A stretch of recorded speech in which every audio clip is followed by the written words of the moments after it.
Պարոն Բագրատունի, այս գիշեր կարծես թե Հայաստանում առաջին նախադեպը գրանցվեց, կալանավորվեց հայ հոգևորական, բարձրաստիճան հոգևորական, ինչը հատկանշական է, arczepiskopos, Սավակ եպիսկոպոս, Բագրատ arczepiskopos Գալստանյանի մասին է խոսքը, իրավական գնահատականներ շատ են հնչել եւ դեռ շարունակ հնչում են, բայց դուք որպես արդեն կուսակցության ղեկավար եւ հայ առաքելական եկեղեցու զավակ, ինչպես է գնահատում այս նախադեպը։ Բարև ձեզ, որտեղից սկսեմ, մի տեսակ իհարկե շատ տխուր իրադարձություն է, շատ անհասկանալի ու դեռ իրադ այսպես չունեցած իրա նման ոնց են ասում հայերեն նախադեպը չունեցած իրադարձություն է իհարկե, բայց ամենաշատ այս հարցում գիտեք ինչն է ինձ հետաքրքրում, այսինքն մի հարց է ինձ հետաքրքրում, այս ամեն ինչը շատ հին էր, հա, երբ որ տեսանք այդ ծրագիրը, ինչ էր անունը, պլան, հա, ինձ ամենաշատը, չգիտես ինչի հետաքրքրեց այդ ֆայլի անունը, plan.pdf, որը ինձ ահավոր շատ ծիծաղացրեց, հա, ասենց ու պատկերացրեցի, որ մարդիկ լուրջ նստած պլան են գծում, երկիր գրավեն ու ձայնագրում են կամ պահպանում են այդ ֆայլը կոմպի մեջ, անունը դնում են պլան, ասենց այսպես շատ ծիծաղելի իրավիճակ է, բայց դա մի կողմ Ինչ շատ հետաքրքրեց այն փաստ թե ինչու հենց հիմա, հա, որովհետև սա հին բան էր, հետո պարզվեց որ նախորդ տարվա է ու ես համոզված եմ որ եթե այդպիսի բան է եղել է ու իրանք ունեին, ապա շուտ վանից կունենային այս թղթերը եւ այլն, ցայնագրությունները, ինչի համար այս ամեն ինչը արվեց հենց հիմա։ Երբ որ դասավորում ենք իրադարձությունները, գալիս մի տեսակ տրամաբանական շղթայի մեջ է մտնում որն է եկեղեցու դեմ եւ դրա հետ մեկտեղ էլի գալիս ենք այն հին ու անհասկանալի մի կողմից շատ հասկանալի, բայց շատ գաղտնիքներ պարունակող այդ վեճին, կռվին մեր երկրում, որ կան երկու ուժ, որոնք իրար ատում են ու որոնք կռվում են իրար դեմ Բայց քանի որ այս ուժերը բաղկացած չեն անհատներից, հա, շատերը գիտեն թե սա ինչ-որ մի անհատի գործ է կամ մի անհատի է պատկանում, այդպես չի, այս ուժերն ունեն շատ անհատներ, շղթայապես կապված են իրար հետ, մեկը մեկի հաջորդում է, մեկը մեկին բարձրանում, բուրգի նման, հա, կամած բարձրանում ենք դեպի վեր, ավելի լրջանում են քայլերը, ավելի մեծանում են խաղացողները, ավելի հզորանում են, բայց էլի այստեղ իմ նման մարդու համար ես նայում եմ որպես կողքից եթե նայեմ որպես նայեմ, որովհետև այդ երկուսի մեջ էլ ես չկամ, ոնց որ իրանց կռիվն է, հա, այս կողքից որ նայում ես, տեսնում ես մի քանի եւ հասկանալի, պարզ եւ անհասկանալի բաներ։ Հասկանալին պարզ այն է, որ մի կողմը Փնտրում է վեճ, ուզում է կռիվ, ուզում է վիճի, այն մյուս կողմի հետ կռիվ է ման գալիս։ Մյուս կողմը, չգիտես ինչի, ու կամ կարող ենք մտածել ինչի, միշտ տալիս է առիթներ ու պատճառներ, առիթներ լեգիտիմ եւ մտնում է կռվի մեջ, ոչ առաջի ուժի կանոններին համաձայն ոչ իրանց ուզած ձևերով, ոչ իրանց զենքերով, որի պատճառով միշտ լինում է ինչ-որ մի կռիվ ու ինչ-որ անպայման այս մի կողմը պարտվում է, ինչ-որ անհասկանալի ձևով ու նայում ես ռեսուրսներին կամ հնարավորություններին, բայց տեսնում ես թե իրանք ինչ ձևով են արձագանքում, դիսոնանս է, չես հասկանում, ոնց եղավ, որ սենց եղավ Ստեղ մի քիչ եթե խորանում ես, մտածում ես, ահա, ուրեմն կարող է, շատ հնարավոր է, որ ինչ-որ բաներ կան այս ամբողջ պատմության խորքում, ետևում թաքնված, որ մենք պարզապես չգիտենք, որովհետև մենք կողքի մարդկանցով որ նայում ենք այսպես, մենք չգիտենք այդ մարդկանց պատմությունը իրական, հա, ինչա թաքնված է ամենի հետևում։ Կարող ենք պարզ նայել, հա, այներ եկավ, ճվճված, խփեց, կամ ուզում է վատություն անում սատանայա եւ այլ, բայց այս ամեն ինչը sense հասարակ չի, այս ամեն ինչի խորքում ավելի մեծ ուժեր են թաքնված, ավելի մեծ հարցեր են լուծվում, ավելի խորքային է թվում։ Ընդունված է համարել, որ թուրքական ուժեր են։ Հնարավոր է, շատ հավանական է թուրքական լինի, քանի որ դա մեր ամենամեծ ամենահզոր հարևանն է, ու մեր հետ չունի բարեդրացիական հարաբերություններ, մեզ համարում են իրանք թշնամի, ու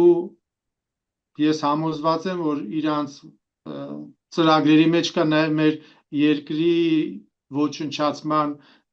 նպատակը ու հարցը։ Բայց Թուրքիան մենակ Թուրքիա չի, Թուրքիան ինքը մենակ չի հանդիսանում, ինքը կարող է իր ծրագիրը մեջ մտցնի, կամ իր ցանկությունները, կամ ինքը լինի կատարող, բայց Թուրքիան չի հանդիսանում, ինքը մեկ այսպես ոնց որ ասած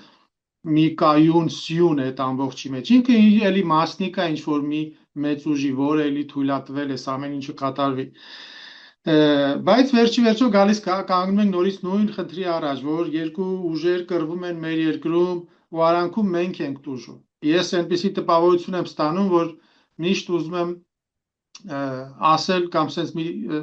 վիճակի մեջ եմ հայտնում, որ մեր տանը երկու հարևան եկել են ու ճվճվում են, կռվում են, մեր տան ապրանքը իրար գցում տալիս են, ջարդում են ու sense մեր տունն են ջարդում, մեզ չեն թողնում հանգիստ քնենք, ապրենք, ու ինչ որ բանի մասին են վիճում, որից ես տեղյակ չեմ։ Հա ինչ որ ինքը ասում է, այն օրը որ դու ես ինչ արել, ասում, բա դու այնի եսի ինչը, ես չգիտեմ այդ օրենն ան ինչ արել, կամ այնի մյուսից ինչ է գողացել, որ նրա վրա չվայնացել։ Եվ այդ արանքում թույլ տվեք հավելել դուժում են անմեղ մարդիկ, ովքեր սատարել են, սատարում են եկեղեցուն կամ հայտարարում են, որ պատրաստ են շարունակել սատարել եկեղեցուն իդեմս Սամվել Կարապետյանի, սրան ինչպես է վերաբերվում։ Դե հենց այդ պահը գալիս է, որ ասում էի մեծանում են խաղացողները, հենց դրանցից մեկն էլ հենց Սամվել Կարապետյանն էր, որ այսինքն ինչ եղավ, ինքը կարելի ասել օդից եկավ մտավ այս ամբողջ խաղի ու կռվի մեջ, չէ՞, ինչի համար, որովհետև ինչ որ մի բան ասեց, հա, տեսեք այդ բանը, որ ասեց ինքը այդ նախադասությունը կարելի է երկու ծայրահեղ ձևի հասկանալ, մեկը հասկանալ, որ ինքը ի նկատի ուներ գալու ենք հեսա զենքով գմփացնենք ձեզ, որի համար բոլոր նորմալ երկրում հասնում է ինչ որ մի դատական process, որովհետև դա չի կարելի անել երկրի հանդեպ։ Իսկ մյուս կողմից կարելի ասել, որ մի մարդ էր, ինչ որ մի բան ասեց, իր ձևով նա, որ ինքը կլինի ռուպերով փողոցներում կգորգրա։ Բայց եկեք ընդունենք, որ ըստ քաղաքական նպատակահարմարության էլ իշխանությունները հասկացան այդ խոսքը, այսինքն եթե չլիներ պետություն այսպիսի նկատի ունեմ հարաբերությունները, վստահաբար այլ ընկալում կունենար նրա խոսքը, Կարապետյանի խոսքը։ Այո, հենց դա նկատի ունեմ, որ կարաս երկու ձևել հասկանաս, բայց այս իշխանությունը անպայման վերցրեց այն մի ձևը ծայրահեղ, իրանց համար ձեռնատու, ու սկսեց դա զարգացնել։ Ոստեղից հարց առաջանում, իսկ ինչու։ Ինչի համար դա արեց։ Որովհետև եթե Facebook-ը բացես, փողոցում ընդհանրապես քայլես, ցանկացած news ալիք նայելուց բացի հմեկից, ում խոսացնում են Սամվել Կարապետյանից 50-100 անգամ ավելի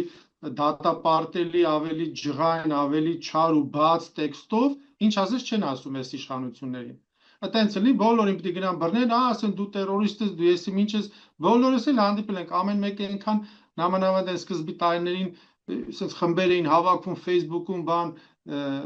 մի քանի տենց խումբ ես էլ եմ տեսել, մտել նույնիսկ մեկ էլ գալիս են ասես թրաշով, բայելենք, եթանք խփենք, բան ու զգում ես, որ դրանք անլուրջ մարդիկ են, ինչ որ բաներից են խոսում, չեն հասկանում, կամ ուզում են ինչ-որ խոսք քաշեն մեկից, այս ձևի մարդիկ լիքը կան ուզում ասել, որ ուզենան բռնեն, բոլորին կբռնեն, բայց իրան գնացին Սամվել Կարապետյանի հետևից, ինչի համար։ Ստեղ ինչ-որ մի ուրիշ խնդիր կա, այստեղ այսայի նկատի ունեի, որ հարցը ինչքան խորանում ես, տեսնում ես, որ մեծանում է, ու նորից գնում ենք դեպի Ռուսաստանի ուղղությամբ։ Այսօր նոր կարդացի, ինչ-որ մի քանի հոգու են բռնել սովորական մարդկանց, ովքեր ակտիվիստ են եղել, բայց իրանք էլ ունեին Ռուսաստանի քաղաքացիություն։ Այսինքն ստեղ գալիս է նորից հակառուսականությունը հիմքում ընկնում, հա։ Այսինքն իրանք ոնց ֆռում են, գալիս են կանգնում են այս նույն ուղու վրա, այս նույն պատերազմի, այս նույն կռվի վրա, ձախակողմյան ուժերը աջակողմյան ուժերի դեմ, հակառուսական ուժերը պրոռուսական ուժերի դեմ, ու այս կռիվն է գնում մեր երկրի մեջ։ Այստեղ արդեն տեսեք, այդ որ ասում եք անմեղ մարդիկ, իրոք անմեղ մարդիկ են, որովհետև շատ կան անմեղ մարդիկ, ովքեր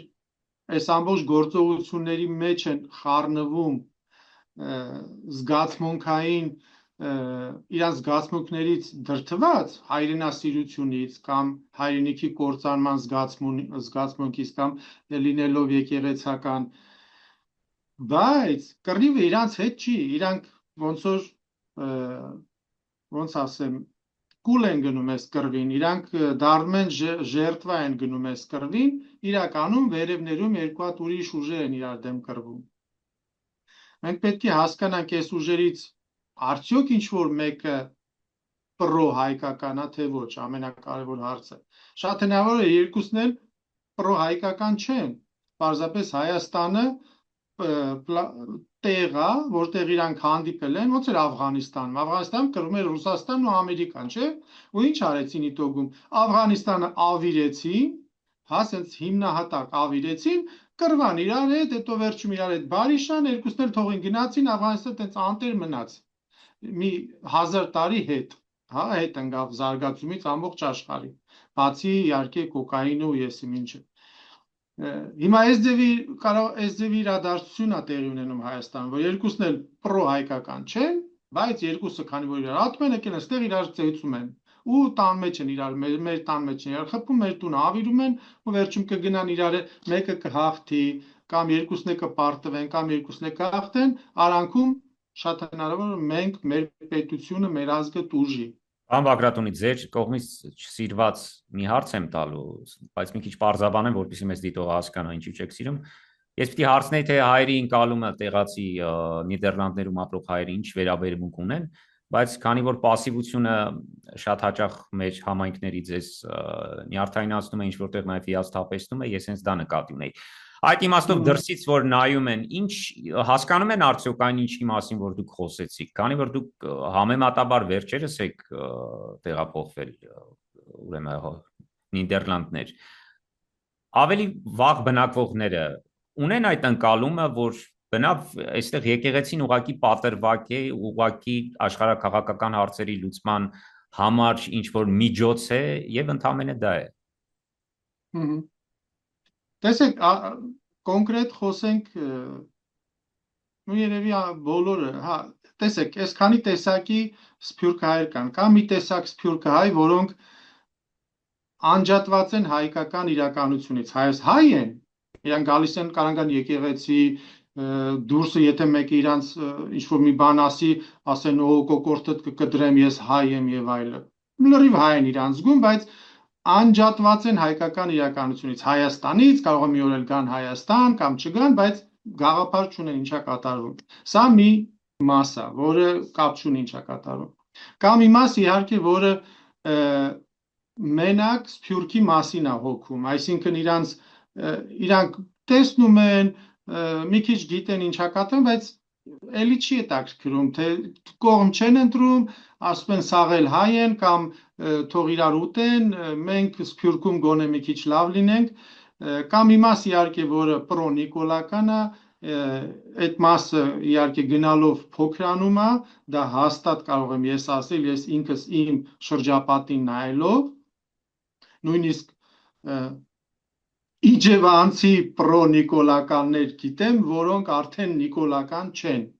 Հասկանում եք, հենց Իջևանի ծնունդից, որ սենց այն առաջի տարիներին այն աստիճաներ, որ կռվում էինք իրար հետ, որոշեցինք, որ արի մենք իրար հետ չկռվենք ուրիշների համար, գոնե այս հարցը պաուզա տանք, տեսնենք ինչ կլինի մի երկու տարի հետո։ Ու եղավ այն ինչ որ ես էի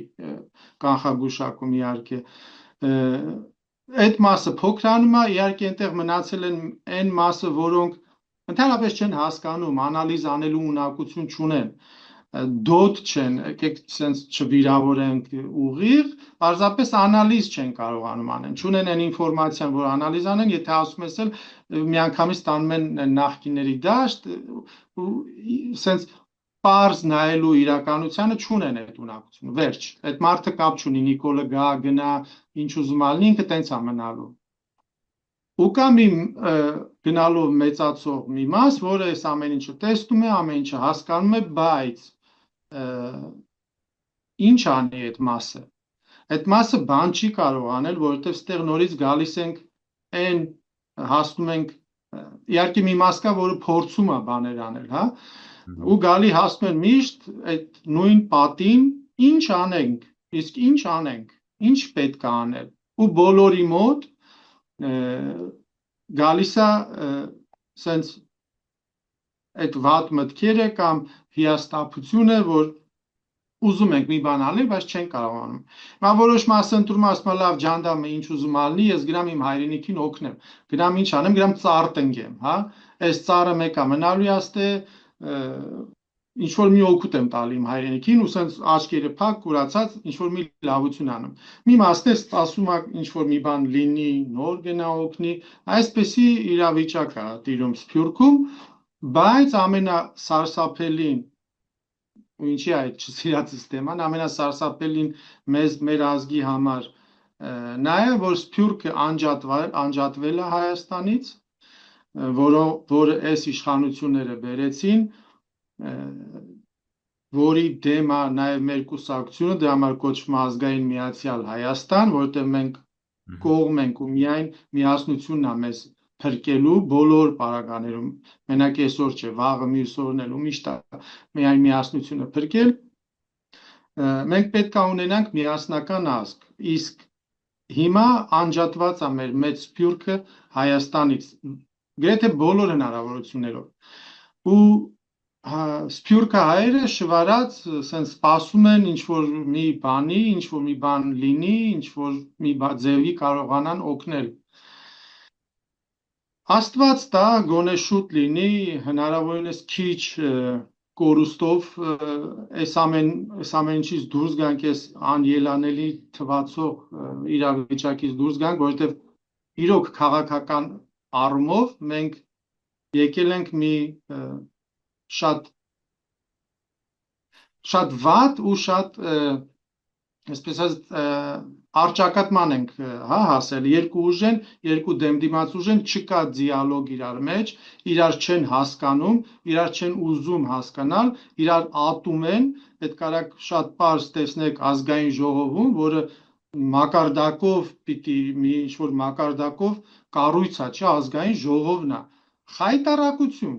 խայտարակություն ամեն անգամ նայելուց կապ չունի որ կողմն է խոսում,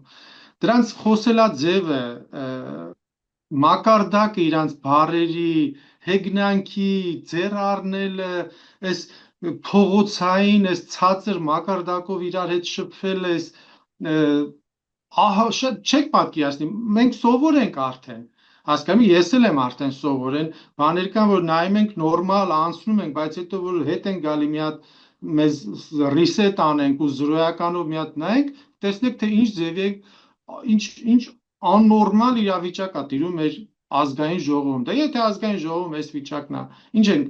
սպասում ամբողջ երկրից։ Պարզամոճ երկրում ավելի վատ վիճակ է։ Դա համար մեր ամբողջ մակարդակը սենց զրոյացվել է, ցածրացվել, հասցվել է զրոյական մակարդակի։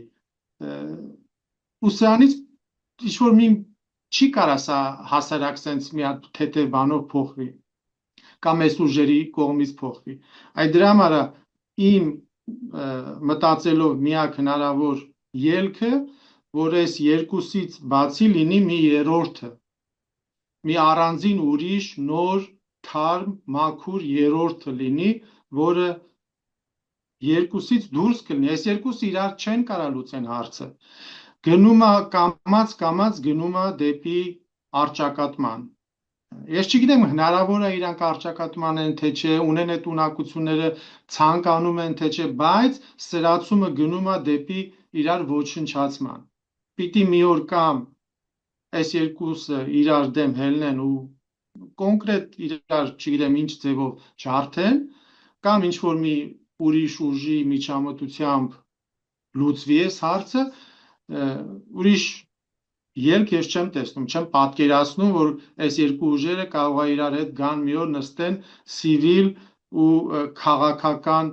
առումով ինչ որ հարցեր քննարկեն իրար հետ ու մեկ ասի սենց անենք, մյուս ասի լարի մտածենք ոնց կարելի ավելի լավ անել, մյուսն ասի օ ապրես ինչ լավ բան առաջարկեցիր քո ցավը տանեմ, արի իրոքը տենց անեմ։ Պատկերացնում եք այս երկու ուժերը իրար հետ այս ձևի խոսան հանուն մեր երկրի։ Չկա։ Այնտեղ որ լսում ես, ընդհանրապես մտածում եմ, այս մարդիկ մեր երկրի մասին են մտածում ընդհանրապես, թե մենակ իրանց այդ անձնական այդ սրտի սփոփանքն են, հա, ասենց այդ իրանց կատաղությունը, այդ իրանց ատելությունն են մենակ ուզում ազգային ժողովրդը ցույց տան, ոնց որ հանդիսատեսներ ժողովուրդն է, ինչքան կարենան սենց կեղտ լցնեն, այն հանդիսատեսներ տեսասի վախ ապրես տեսար ինչ արեց, ինչ ասեց դրան, այդ կազիոլին կամ այդ թարախին կամ այդ դավաճանին ու այսպես սենց ուրախ երջանիկ ապրում են երևի, Եվ վերջին հարցը, հիմա արճակատումը առերևույթ գոնե իշխանությունների, եթե ավելի կոնկրետ Նիկոլ Փաշինյանի եւ Մայր Աթոռի միջև է։ Այս արճակատումից մեր եկեղեցին, հայոց եկեղեցին ստվերվում է այդտեղ այլ հոգևորականների, չգիտեմ, Նիդերլանդահայության աչքերին, Նիդերլանդերում ապրող եւ գործող հոգևորականների աչքերում։ Ոչ։ Սա շատ իմ կարծիքով սա շատ մեծ սխալ էր իրանց կողմից մեր եկեղեցու դեմ այս ձևով արճակատման գնալը։ Տեսեք, եթե փոխաբերական իմաստով համեմատություն անենք, նմանա որ բազար ալնում, հա, սենց ուրիշ ձևի չեմ կարող բացատրեմ։ Մեկը պրապուսկա տալիս ու մյուսը բռնում է այդ բառից, հոպ, դե արի սրա պատասխանը տուր։ Ու կապ չունի ամբողջ թեման, այդ ինչ որ մի սխալի վրա կեղտ են բռնում ու այդ մի կեղտի վրա սարքում են։ Այս ձևի իրավիճակ է, բայց բոլոր հասկացող մի քիչ գոնե մինիմումից մի քիչ բարձր գիտակցություն ունեցող մարդիկ ու մի քիչ հավատք ունեցող մարդիկ հասկանում են, որ եթե նույնիսկ վերցնենք այն ամենածայրահեղ վատ իրավիճակը, որ վեհապար ունի երեխաներ, մի հատ չէ 50 հատ ունի, ասենք ու 200 հատ էլ կին ունի, հարեմ ունի, ամենավատ սենց սցենարը վերցնենք։ Ու Նիկոլն էլ ճգնավոր է, ինքը գախնի իրիկուները ճգնում է, այնքան հավատացյալ, այս սենց անհավատալի իրավիճակ։ Այս ձևի այս հարցը ինքը չպիտի լուծեր, ինքը չպիտի գնար այս տեսակով, այս ձևի, այս հարցի լուծմանը, այսինքն ստեղ տեսնում են, որ այս հարցը չի ընդհանրապես, ստեղ այդ երեխու հարցը չի, օրենքը պահելու հարցը չի, ստեղ կռիվն է, այդ որ ասում ուզում են անպայման կռվեն, այս վերջին մեր ինստիտուտն է մնացել, մեր երկիրը,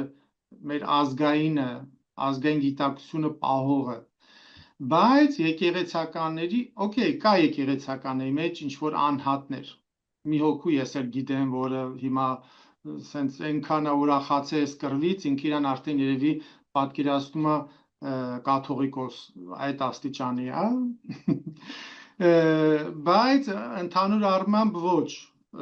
մեր եկեղեցու դերը հնարավոր չի մի ինչ որ իշխանություն, ինչ որ մի պետություն, ինչ որ նույնիսկ սատանան իր ամբողջ հզորությամբ չի կարացել 2000 տարի կամ 1700 տարի մեր եկեղեցուն մեր եկեղեցու դերը փոքրացնի, փչացնի կամ մեր եկեղեցուն վնասի։ Անշուշտ, այն մարդիկ էս էլ չուրանանք ու ասենք, որ իրոք մեր մեջ, մեր հայ ազգի մեջ կան եկեղեցին ատող կամ ատում են իրանք, բայց չգիտեն, որ ատում են, իրանք գիտեն, թե կաթողիկոսին են ատում եւ հենց կաթողիկոսին ատող մի ինչ-որ խումբ կա։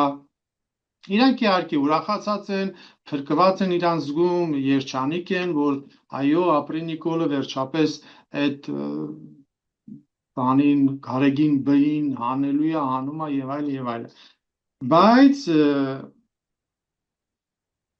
ստեղ լավ բան էնա, որ գարեգին բին հանենել, երեխա ունենալ, չունենալ, կապ չունի, ինչ լինի, հանեն, դնեն են ամենա Նիկոլին կլոն անեն, բերեն, դարձնեն կաթողիկոս, դրեն կաթողիկոս։ Մեր եկեղեցին դրանից շատ չի տուժելու, որովհետև եկեղեցին դա կաթողիկոսը չի, Փառք Աստծո, դա կառույց է, դա պետական ինչ-որ իշխանություն չի, որ գա ինչ-որ մի վարչապետ ու սկսի սաղին սենց հանել, դարձնել իր եսիմ ինչը ու ամբողջ իշխանությունը պատկանի իրան, այդպես չի մեր եկեղեցին, Փառք Աստծո։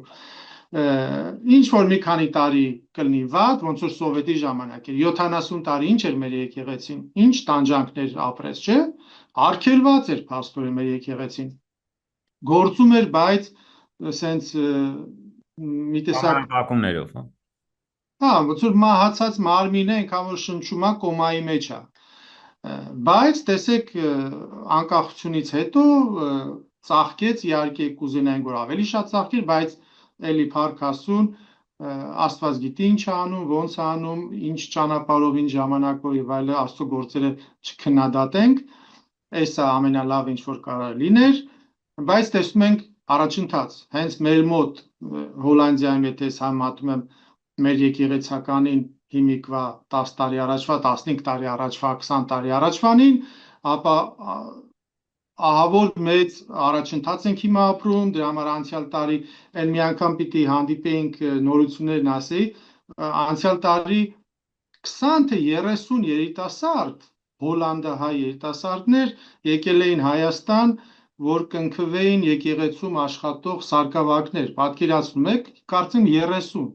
սա չտեսնված մի հատ թիվ է, սա մի հատ առաջընթաց է, մի հատ թռիչք է եկեղեցական կյանքում, անտես, որ ոչ մեկը չէր պատկերացնի, բայց եղավ, որովհետև Աստված իր գործերը անում է, ինքը գիտի ոնց անում, երբ անում, այնպես որ եկեղեցական կյանքը մեր մոտ Փառք Աստծո ծաղկունք է ապրում, շատ մեծ,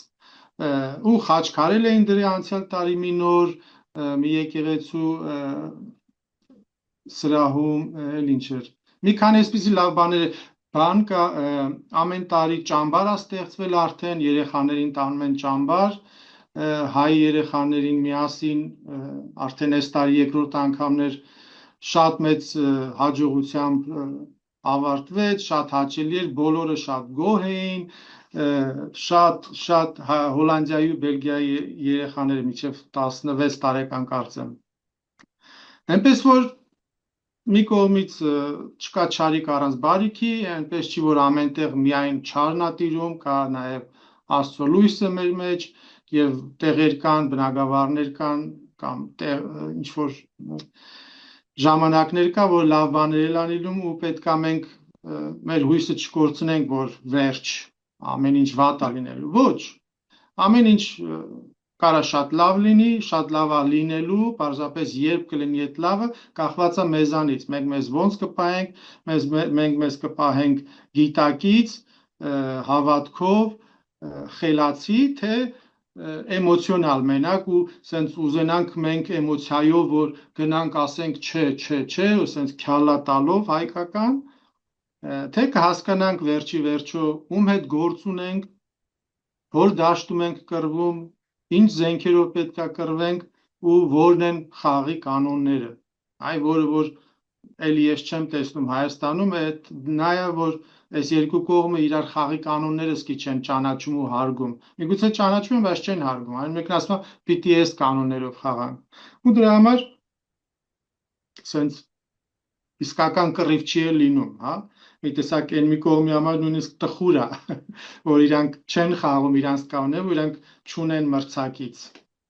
որ կարողանան մրցել։ Մի քիչ abstract եմ խոսում, բայց հույսով եմ, որ հասկացող կհասկանա, իսկ ով էլ չի հասկանում, ինչի նկատի ունեմ, ավելի պարզ չի կարա բացատրել, որտեղ երկար պատմություններ պիտի բացատրես, որ հասկանաս ինչի մասին է խոսքը։ Ինձ թվում է, այսքանը արդեն պարզ է,